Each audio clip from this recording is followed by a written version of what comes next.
সম্মানিত সুধী, আজকে বাংলাদেশে প্রথম কদরের রাত। যদিও বাংলাদেশে ২৭ তারিখের রাতটাকে খুব বেশি গুরুত্বের সাথে পালন করে, কিন্তু আসলে রমজানের শেষ দশকের ৫টি বেজর রাতের যে কোনো রাতই কিন্তু কদর হয়ে যেতে পারে। তাই বুদ্ধিমান মুমিনের কাজ হচ্ছে ৫টি বেজর রাতের প্রতিটি রাতেই সমানভাবে সমান গুরুত্বের সাথে ইবাদত করে যাওয়া, তাহলে কিন্তু কদর আর মিস হবে না। আল্লাহ রাসূল সাল্লাল্লাহু আলাইহি সাল্লাম বলেছেন, মান হুরিমা খাইরাহা ফাকাদ হুরিম।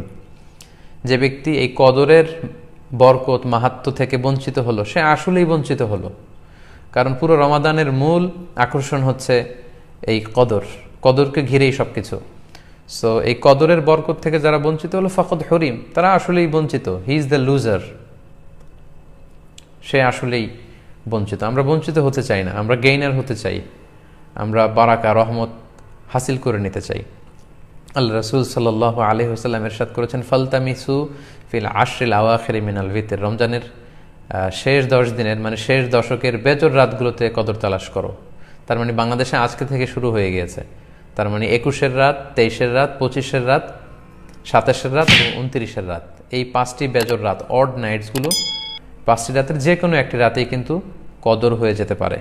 এবং কালামুল্লাহ মাজিদে আল্লাহ তাআলা সূরাতুল কদর নামে একটি সূরাই নাজিল করেছেন, যেখানে আল্লাহ বলছেন, লাইলাতুল কদরি খায়রুম মিন আলফি শাহর। কদরের রাত 1000 মাসের চেয়ে সেরা।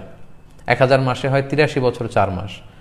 তার মানে আজ রাতে যদি আমরা ইবাদতের মধ্য দিয়ে এই রাতটি কাটাতে পারি, তাহলে 83 বছর 4 মাস ইবাদত করলে যে পরিমাণে সওয়াব পাওয়া যাবে, আল্লাহ তাআলা ঠিক ওই পরিমাণে সওয়াব দিবেন, এটা আল্লাহ বলেননি। আল্লাহ বলেছেন খায়রুম মিন আলফি শাহর, তার চেয়েও বেশি পরিমাণ সওয়াব, ব্লেসিংস, মাহাত্ম্য আমরা অর্জন করতে পারবো। এবং সালামুন হিয়া হাত্তা মাতলাইল ফজর, ফজর পর্যন্ত, রাত থেকে মাগরিবের আজান থেকে শুরু করে ফজর পর্যন্ত পুরো সময়টাই কিন্তু কদরের বরকতময় রাত। এবং যখন কদরের রাত আসতো, আল্লাহ রাসূল সাল্লাল্লাহু আলাইহি ওয়াসাল্লাম ইবাদতে খুব বেশি নিমগ্ন হয়ে পড়তেন। সারা বছরের কখনো রাসূল সাল্লাল্লাহু আলাইহি ওয়াসাল্লাম সারা রাত জেগে ইবাদতের কোনো নজির পাওয়া যায় না, শুধু কদরের এই রাতগুলো ছাড়া বা রমজানের শেষ 10 দিনের এই সময়টুকুন ছাড়া। হাদিস শরীফে এসেছে, ইযা জা আল আশরা আহিয়াল লাইলা ওয়া আইকাযা আহলা ওয়া জাদ্দা ওয়া শাদ্দাল মিসার। রমজানের শেষ দশক যখন আসতো, আল্লাহ রাসূল সাল্লাল্লাহু আলাইহি ওয়াসাল্লাম সারা রাত জেগে ইবাদত করতেন, সারা রাত দাঁড়িয়ে দাঁড়িয়ে তিনি ইবাদত করতেন। ওনার ফ্যামিলি মেম্বার্সের মধ্যে থেকে কেউ ঘুমিয়ে থাকলে তাদেরকে উঠিয়ে দিতেন, এবং তিনি কোমরে গামছা বেঁধে ইবাদতে লেগে পড়তেন। এখানে রূপক অর্থে কোমরে গামছা বেঁধে বোঝানো হচ্ছে মানে ইবাদত করার জন্য তিনি এতই উদ্গ্রীব হয়ে পড়তেন, কখনো বছরের কোনো সময়ে এতটা উদ্গ্রীবতা রাসূল সাল্লাল্লাহু আলাইহি ওয়াসাল্লামের মধ্যে দেখা যেত না। এবং আল্লাহর হাবিব সাল্লাল্লাহু আলাইহি ওয়াসাল্লাম ইরশাদ করেছেন, মান কামা লাইলাতাল কদরি ঈমানান ওয়া ইহতিসাবা গুফিরা লাহু মা তাকদ্দামা মিন যামবি। যে ব্যক্তি এই কদরের রাতে কিয়ামুল লাইল করবে, আল্লাহ তাআলা তার পূর্বের সব গুনাহ মাফ করে দিবে। তাই কদরের রাতে আপনারা বেশি বেশি কিয়াম করুন, দীর্ঘ সময় দাঁড়িয়ে নফল নামাজ পড়ুন, লম্বা সময় দাঁড়িয়ে থাকুন, লম্বা রুকু করুন, লম্বা সিজদা করুন।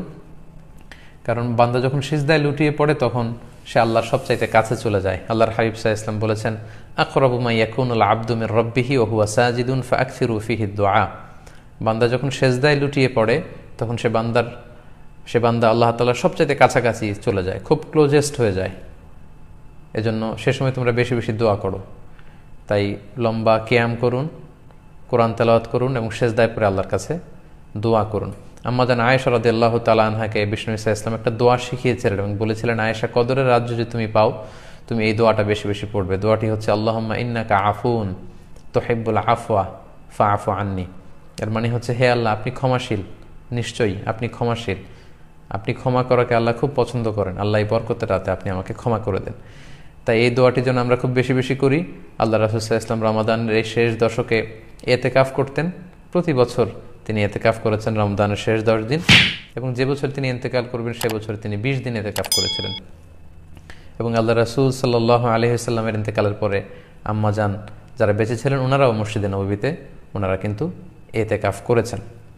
সম্মানিত সুধী, যেহেতু বাংলাদেশে আজকে প্রথম কদরের রাত, এজন্য কদরের বারাকা এবং মাহাত্ম্য নিয়ে আমি সামান্য কিছু রিমাইন্ডার আপনাদের সাথে শেয়ার করলাম। আপনারা ইবাদতের মধ্য দিয়ে, কোরআন তেলাওয়াতের মধ্য দিয়ে, কিয়ামুল লাইলের মধ্য দিয়ে আল্লাহর সাথে সম্পর্ক বৃদ্ধির